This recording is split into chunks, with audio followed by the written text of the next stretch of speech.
Start. Good morning friends, आज Virat classes के YouTube channel पर आपका स्वागत है और हम पुनः फिर से करंट अफेयर्स का वीडियो लेकर के आए हैं। जैसा कि हम पहले 2-4-5 वीडियो डाले थे जिसमें काफ़ी हमें सपोर्ट मिली थी। हम उम्मीद करते हैं कि इस पर हमें सपोर्ट करेंगे और उससे काफ़ी आपको फ़ायदा होगी। तो करंट अफेयर्स का पुनः लेटेस्ट करंट यानी कि पर डे का जो भी करंट होता है उसको लेकर के हम आएंगे और साप्ताहिक करंट भी डालेंगे।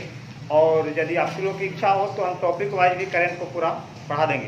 तो आज से हम इस वीडियो को फिर से चालू करते हैं और अगले दिन हर दिन लेटेस्ट करंट का वीडियो हम डालेंगे। तो आज है 15 जून और 15 जून के करंट अफेयर्स का वीडियो में पहला क्वेश्चन है कि भारत ने किस देश के साथ मिलकर लूनार पोलर एक्सप्लोरेशन मिशन की शुरुआत की है। तो इसका आंसर है जापान। इस क्वेश्चन को पढ़ने के बाद कुछ पता ही नहीं चलता है कि लूनार पोलर एक्सप्लोरेशन मिशन जो है यह किसके लिए आया है और इसका क्या फ़ायदा है।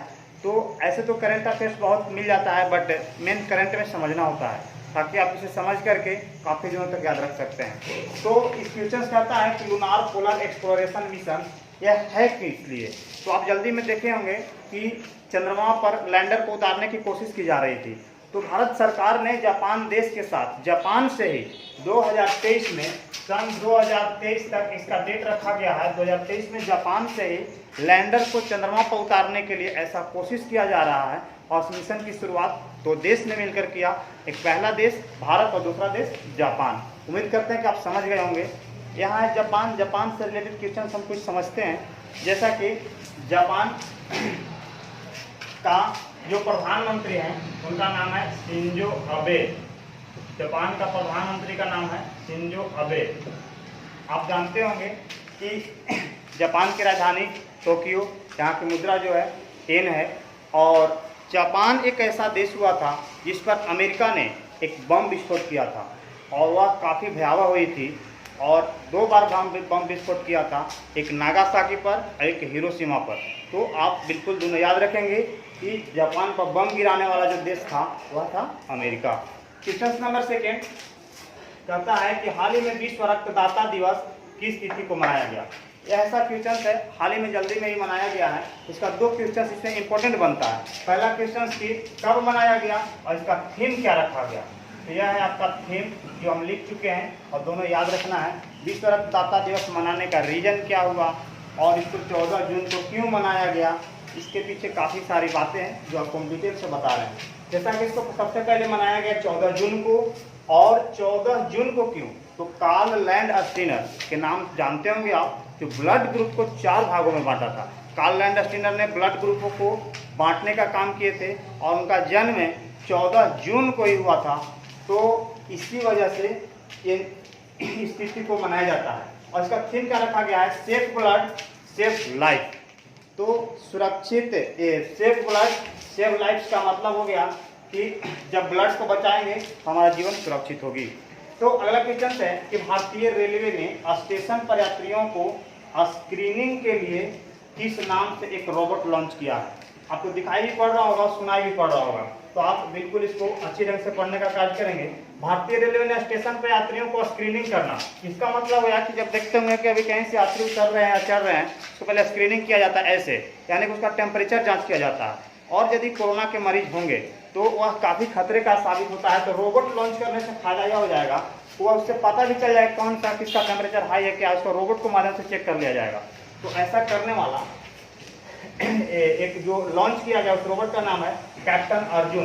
कैप्टन, इस तरह से बहुत सारे 4 ऑप्शन आ जाते हैं आपको और आप कंफ्यूज हो जाते हैं। तो कैप्टन अर्जुन के नाम से एक रोबोट लॉन्च किया गया है।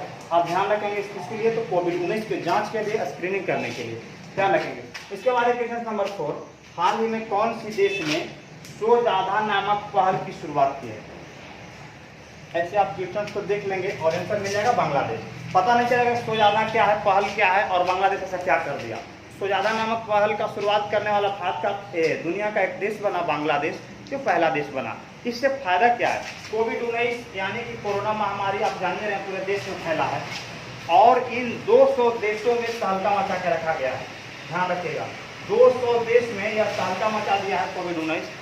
और एक सोजाधा, इसका से मतलब यह मायने बनता है कि सोजाधा नामक पहल क्या करता है। तो जैसे कि कोविड-19 एक व्यक्ति को हुआ है और हुआ और ठीक हो गया, उसको ठीक हो गया, तो जिस प्लाज्मा, इसका जो जौन सा प्लाज्मा है उस प्लाज्मा से दूसरे व्यक्तियों में यूज करके दूसरे व्यक्तियों को ठीक करने का कार्य किया जा रहा है, वही है सुजाता नामक पहल। और यह कहाँ किया गया, तो बांग्लादेश में किया गया। तो आप बांग्लादेश से रिलेटेड कुछ क्वेश्चन जान लेते हैं। बांग्लादेश पाकिस्तान से अलग होकर बना है, इसका पुराना नाम पूर्वी पाकिस्तान था। तो यह पाकिस्तान से अलग कब हुआ, पाकिस्तान से अलग 1971 में हुआ। बांग्लादेश का राजधानी ढाका, वहाँ की मुद्रा टाका, वहाँ के प्रधानमंत्री, वहाँ की पीएम की बात किया जाए बांग्लादेश के, शेख हसीना, और वहाँ की प्रेसिडेंट की बात किया जाए अब्दुल हामिद, वहाँ के प्रेसिडेंट का नाम है अब्दुल हामिद। इसके बाद चलते हैं हम क्वेश्चन नंबर 5 की ओर। क्वेश्चन नंबर 5 4 तक देखिए आप लोग। 5 में कहता है कोविड-19 के मामले में 200 देश की सूची में सबसे सुरक्षित देश किसे माना गया। अभी हाल ही में 200 देश के आंकड़ा तैयार किया गया। कोविड-19 का मतलब तो आप समझते ही होंगे, यह कोरोना महामारी का एक नया नाम WHO ने दिया था। विश्व स्वास्थ्य संगठन ने कोविड-19 नाम रख दिया था और उसको कोरोना वायरस न कह करके कोविड-19 बीमारी के नाम से जाना जाता है। तो इसका एक 200 देश का सूची निकाला गया, जिसमें सबसे सुरक्षित देश, सबसे अच्छा देश माना गया, वह कौन सा देश रहा। तो इस देश का नाम है स्विट्जरलैंड। स्विट्जरलैंड जिसकी राजधानी बर्न है, वह पूरी दुनिया में 200 देशों की सूची में सबसे अच्छे सुरक्षित माना गया। तो स्विट्जरलैंड को माना गया। दूसरे स्थान पर माना गया तो जर्मनी को माना गया। जर्मनी जो है दूसरे स्थान पर है। ज़्यादा आंकड़ा नहीं जानना है, पहला जानना है, सबसे लास्ट जानना है और भारत को जानना है, क्योंकि भारत का भी स्थिति कुछ तो होगा कि यह कैवा स्थान पर है। तो पहला स्थान स्विट्जरलैंड, दूसरा स्थान जर्मनी, और सबसे लास्ट में जो है दक्षिणी सूडान है। यह भी इंपॉर्टेंट बनता है, यह भी बनता है और भारत बनता है। तो सबसे लास्ट में यह दक्षिणी सूडान और भारत का जो अंक आता है वह 56वां नंबर पर आता है कोरोना वायरस के मामले में, जो आप बिल्कुल ध्यान रखेंगे। कोरोना वायरस आया कहाँ से था, तो यह बच्चा जानता है कि यह चीन से आया हुआ था। तो अगला देखेंगे क्वेश्चन नंबर 6 से कि हाल ही में किस शहर के पुलिस ने महिलाओं के लिए स्त्री कार्यक्रम की शुरुआत की है। तो एक शहर, यहाँ राज्य नहीं बोल रहा है, राज्य से रिलेटेड तो हो सकता है, बट वहाँ किस शहर में ही है व्यवस्था यूज किया गया। देखते होंगे कि शहर में कहीं कहीं भ्रष्टाचार बढ़ रहा है, बलात्कारी ज़्यादा हो रहा है, बहुत सारा दंगा हो जा रहा है, तो अलग अलग शहर के लिए पोर्टल लॉन्च कर दिया जाता है। तो ऐसा ही शहर हुआ एक हैदराबाद। उसमें है कि पुलिस ने महिलाओं के लिए स्त्री कार्यक्रम की शुरुआत की है। स्त्री लिखा हुआ है। इससे हो क्या रहा है कि यदि महिलाओं के साथ कुछ छेड़खानी किया जा रहा है, घर में उसका पति यदि परेशान कर रहे हैं या किसी तरह की पारिवारिक झमेल हो रहा है या बहुत सारे का मामला है, इस कार्यक्रम से आप डायरेक्ट इन्फॉर्मेशन कर सकते हैं। तो ऐसा करने वाला पहला शहर हुआ हैदराबाद। यह किस राज्य में पड़ता है, तेलंगाना में पड़ता है। उसके बारे में आप सब जानते होंगे। चलते हैं अगले क्वेश्चन के बारे में। क्वेश्चन नंबर 7, हाल ही में बसंत राय जी का निधन हुआ। इस बार 2020 ऐसा रहा जो बहुत सारे क्रिकेटर, अभिनेता, बहुत सारे को खो दिया गया इस इंडिया ने। तो ऐसा ही थे एक बसंत राय जी। बसंत राय जी का उम्र 100 वर्ष हो रहा था। करेक्ट, 100 वर्ष की उम्र में उनका निधन हो गया। यह संबंधित है, तो यह किस क्षेत्र से संबंधित है, तो आंसर हो जाएगा क्रिकेट। क्रिकेट खेल से यह संबंध रखते थे और इनको 100 वर्ष की उम्र में निधन हो गया। चलते हैं अब 8वां क्वेश्चन की ओर। क्वेश्चन नंबर 8 में कहता है कि बाल मजदूरों को शिक्षित करने के लिए, बाल मजदूर को शिक्षित करने के लिए बाल श्रमिक विद्या योजना की शुरुआत कौन सी राज्य ने की है। बहुत सारी योजनाएं चलाती है यहाँ सरकार ने, प्रत्येक दिन एक ना एक योजना आता है। तो हम एक योजना का टॉपिक लेकर के आएंगे आपके सामने। फिलहाल एक बाल श्रमिक के लिए बाल श्रमिक विद्या योजना है। इसको शुरुआत करने वाला भारत से एक राज्य हुआ, जिसका नाम है उत्तर प्रदेश, आपको दिख रहा होगा। तो इसके अंतर्गत वहाँ की बाल मजदूर यदि पढ़ाई करेंगे तो उनको 6 क्लास तक जाते जाते 8,000 रुपये दे दी जाएगी। तो उससे काफ़ी उन लोग प्रभावित होंगे, काफ़ी उन लोग खुश होकर के पढ़ाई के क्षेत्र में आगे बढ़ेंगे। तो होता है ऐसा। तो ऐसा करने वाला महाराष्ट्र का राज्य हो गया उत्तर प्रदेश। उत्तर प्रदेश के बारे में आपको बहुत सारे क्वेश्चंस बताए हैं। जैसा में वहाँ का खाली आप फिलहाल याद रखें तो मुख्यमंत्री और राज्यपाल का नाम याद रखें। तो वहाँ के वर्तमान मुख्यमंत्री काफ़ी लंबे समय से बने हुए हैं योगी आदित्यनाथ, जो 2018 के एग्जाम में ग्रुप डी में भी पूछा गया था। कि भारत के कौन से राज्य के मुख्यमंत्री योगी हैं। इस तरह से पूछा गया था, तो ये गवर्नर और चीफ मिनिस्टर का क्वेश्चन पूछा जाता है। तो वहाँ की मुख्यमंत्री का नाम योगी आदित्यनाथ और वहाँ की राज्यपाल आनंदीबेन पटेल, और आनंदीबेन पटेल से राखी बनवाने वाले भारत के पहले मुख्यमंत्री योगी आदित्यनाथ। ऐसा करंट आया था, तो आप याद रखेंगे। और सबसे ज़्यादा पेड़ लगाकर रिकॉर्ड बनाने वाला भारत का राज्य उत्तर प्रदेश। उत्तर प्रदेश की राजधानी लखनऊ किस नदी के तट पर? गोमती नदी।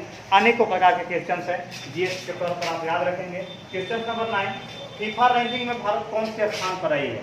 तो फीफा रैंकिंग एक हाल फिलहाल में एक रैंकिंग निकाला गया है, तो इसमें भारत का स्थान दिया गया है 108। बहुत ही इंपॉर्टेंट क्वेश्चन है, इस क्वेश्चन को आप ध्यान रखेंगे।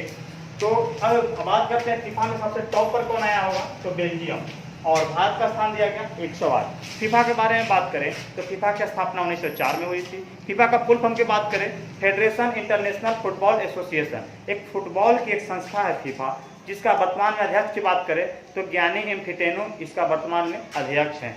और फीफा के मुख्यालय की बात करें, इसका मुख्यालय स्विट्जरलैंड में पड़ता है, आप ध्यान रखेंगे। क्वेश्चन नंबर 10, हाल ही में किस शहर का नाम बदलकर कोयम्बटूर, यानी कि बहुत काफ़ी पहले तो नाम इसका अच्छा था, लेकिन इसका नाम बदलकर रख दिया कोयम्बटूर, यानी कि ऐसा नाम रखा है कि आप पढ़ने में आपको परेशानी साबित होगा। तो उसका नाम था पहले से उस शहर का कोयम्बटूर, और कोयम्बटूर का नाम बदलकर रख दिया गया कोयम्बटूर। तो आप इस क्वेश्चन को ध्यान रखेंगे, इसका नाम चेंज किया गया है। और आज का ये रहा 10 क्वेश्चन। हम उम्मीद करते हैं कि आपको यह अच्छा लगा होगा, और अच्छा करंट ना भी लगे तो आपको पढ़ना चाहिए, क्योंकि आने वाले आगामी एग्जामों में इसका महत्व काफ़ी देखा गया है। बिहार दरोगा के एग्जाम में 20 पूछा जाता है, और एनटीपीसी ग्रुप डी तो बिना करंट अफेयर्स के निकलने की संभावना है ही नहीं। तो आप आज से ही पढ़ें, और यदि हमको जैसा सपोर्ट मिलेगा, आपका कमेंट मिलेगा कि नहीं आप चैप्टर वाइज करके पढ़ाइए, तो हम बिल्कुल जीरो से चैप्टर वाइज जैसे पढ़ाते हैं, हर एक प्रकार का खेल तो खेल, या फिल्म के क्षेत्र में तो फिल्म में, या जीएसटी जो भी चैप्टर्स होगा, जैसे जैसे हम यदि पढ़ाते थे क्लास में उसे पढ़ाएंगे। और यदि लेटेस्ट करंट की मांग होगी तो लेटेस्ट पढ़ाएंगे। प्रत्येक दिन हम एक वीडियो लेकर आएंगे। उम्मीद करते हैं कि अच्छा लगा होगा। धन्यवाद, आज के लिए इतना ही। Thank you.